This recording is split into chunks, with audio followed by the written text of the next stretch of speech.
Hola amigas, hola amigos, ¿qué tal están? Tengo el placer de estar con el director de la película It, Andrés Muschietti, pero te dicen Andy, por allá Todo en el el mundo, norte. desde chiquito. Andy, una pregunta. ¿Tú leíste el libro, leíste It? Sí, yo leí el libro cuando tenía 14 años y yo ya venía leyendo Stephen King un par de años atrás. Mi primera experiencia con él fue El cementerio de animales. Y bueno, a partir de ahí fue una historia de amor y devoción con Stephen King. Un día llegó It y fue una historia que realmente me partió la cabeza y que la llevé durante muchos años en el corazón. La llevas en el corazón y lo tuviste que leer después en tiempo récord cuando te cayó el trabajo, que no está fácil porque es un tocho así el libro, ¿eh? Lo leí en 5 días, sí, me dieron muy poco tiempo. Te quemaste las pestañas. Se me quemaron las pestañas, no es que tenía muchas tampoco, pero lo que quedaba se me quemó. Hay una parte que leyendo comentarios en internet le llamó mucho la atención a la gente y asustó, dio muy mal rollo. No quiero spoilear, pero es una parte en que las puertas caen y el payaso comienza a bailar, mirándola de manera siniestra. Y a mucha gente le asustó esa escena, hay algo en la emoción, en la manera en que se está moviendo el payaso, que la cara parece que se va a salir y te va a agarrar o te va a hacer algo malo. ¿Cómo se hizo esa escena? ¿Cómo fue más o menos? Bueno, fue todo producto de muchas semanas de trabajo con Bill. Bill Skarsgård es un actor increíble, es un tipo muy valiente además porque se puso en los zapatos de un personaje que había sido interpretado por Tim Curry. Hizo un trabajo memorable y muy icónico. Y había muchos actores, antes de hacer el casting yo ya sentía que había muchos actores que no querían hacer el casting porque era un papel riesgoso. Claro. Y había muy pocas posibilidades de éxito. Bill vino al casting con toda la valentía del mundo y dijo, vamos a hacerlo. La escena del baile concretamente fue producto de muchas horas de charla, mucho entrenamiento físico también. Es un personaje que está...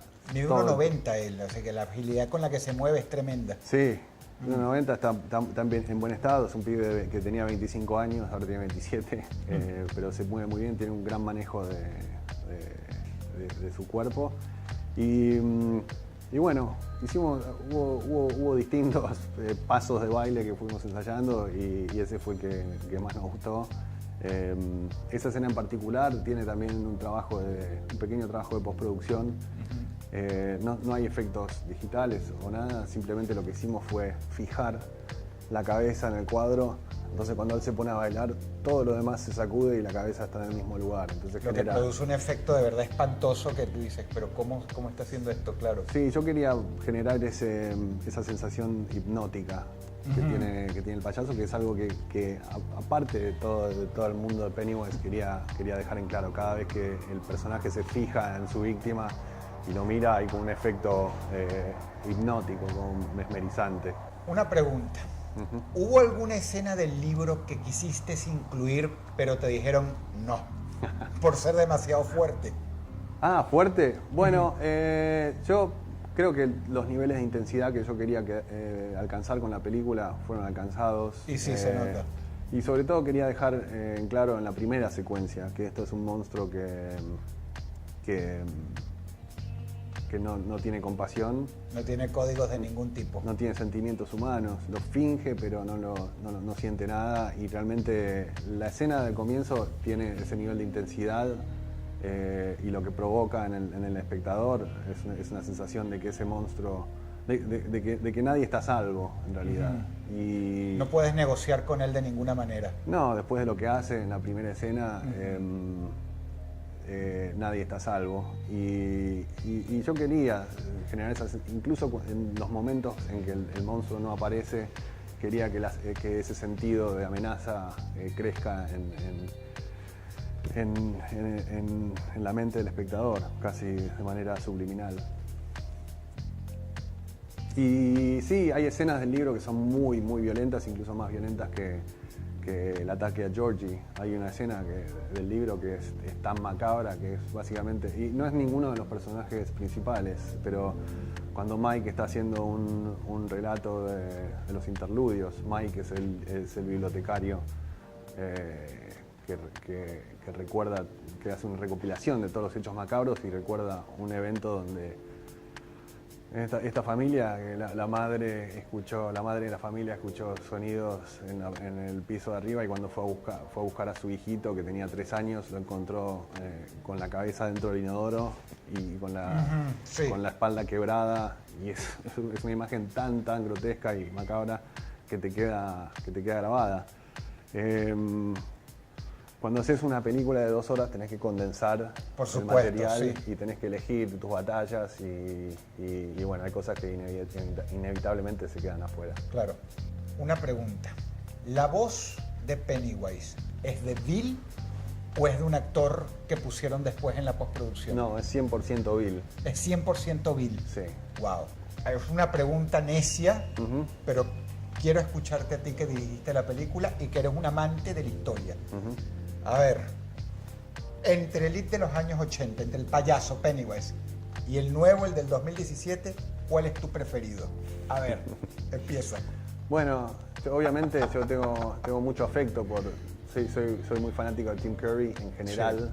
Sí. Los papeles que él hizo en Rocky Horror Picture Show, Legend o incluso en Annie, que es un musical que a mí que lo llevo mucho en el corazón.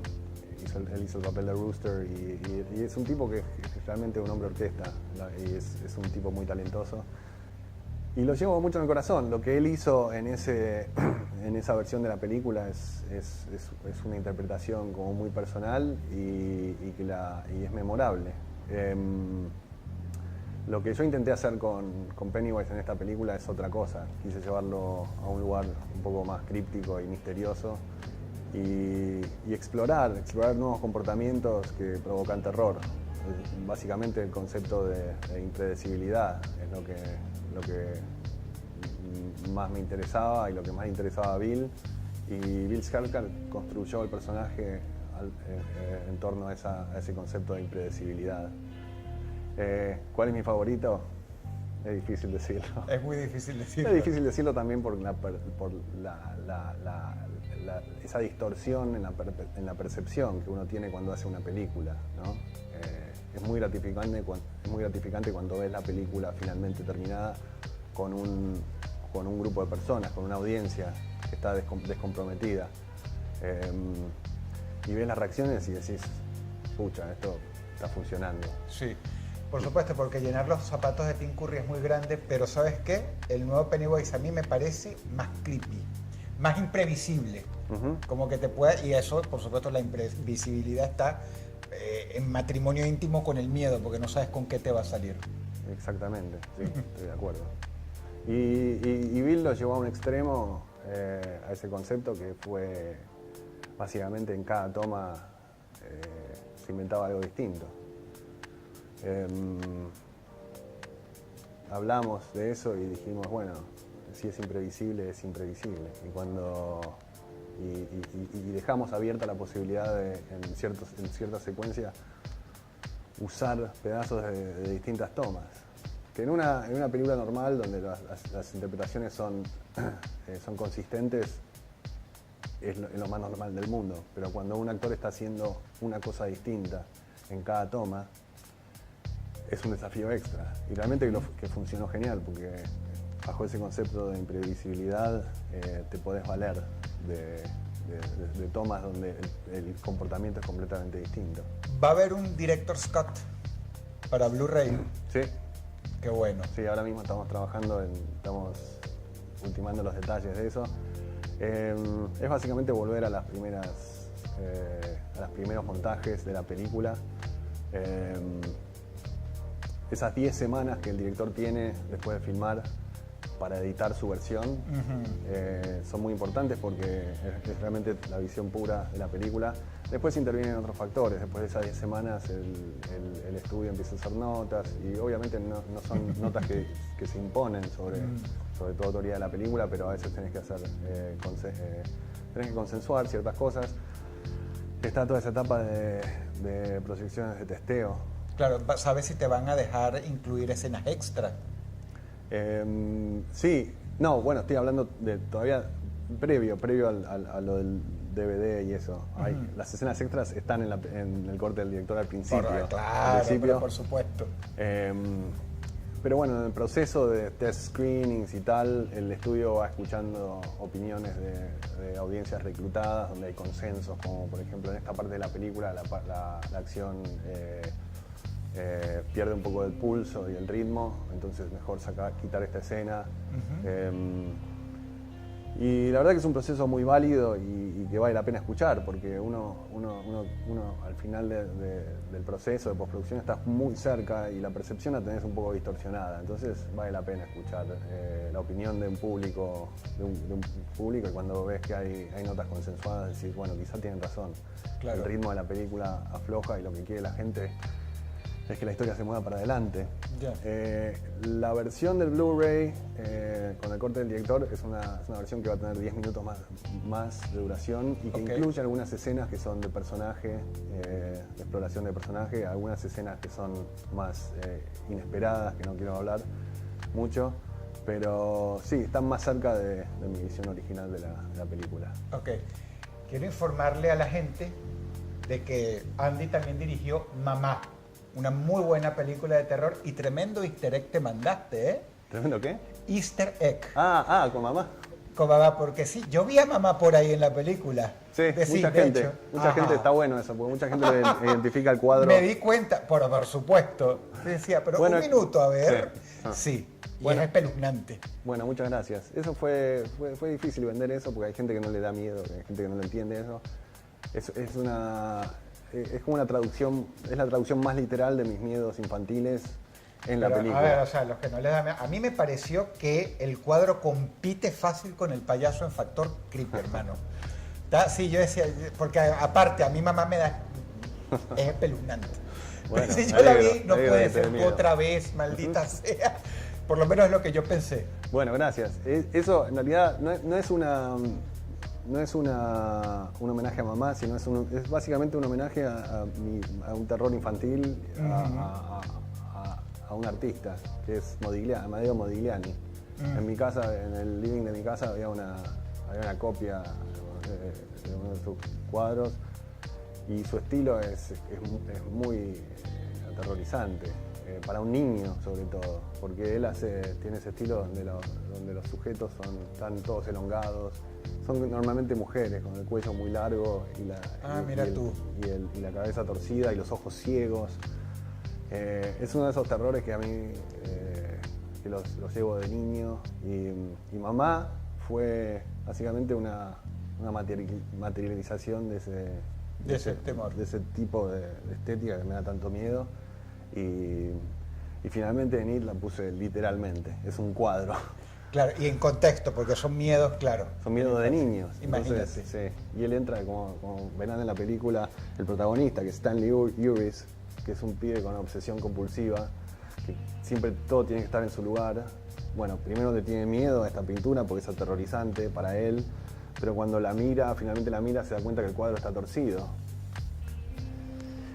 Entonces ahí tiene un dilema, porque odia al cuadro, no se quiere acercar, pero al mismo tiempo esa obsesión compulsiva lo obliga a ponerlo en el ángulo correcto. Claro. Y eso gatilla una escena bastante buena. Sí, es un momento divertido. Para que la vean. Bueno, Andy, esto ha sido todo. Muchas gracias por la entrevista ahí. Esperamos ver la parte 2, que va a estar muy buena porque ya son adultos los chicos y eso es otra dimensión que nos va, por lo menos a los que crecimos con IT, nos va a tocar muy de cerca. Muchas gracias, Andy. Muy buen trabajo. Muchísimas gracias y gracias por la nota. Por favor.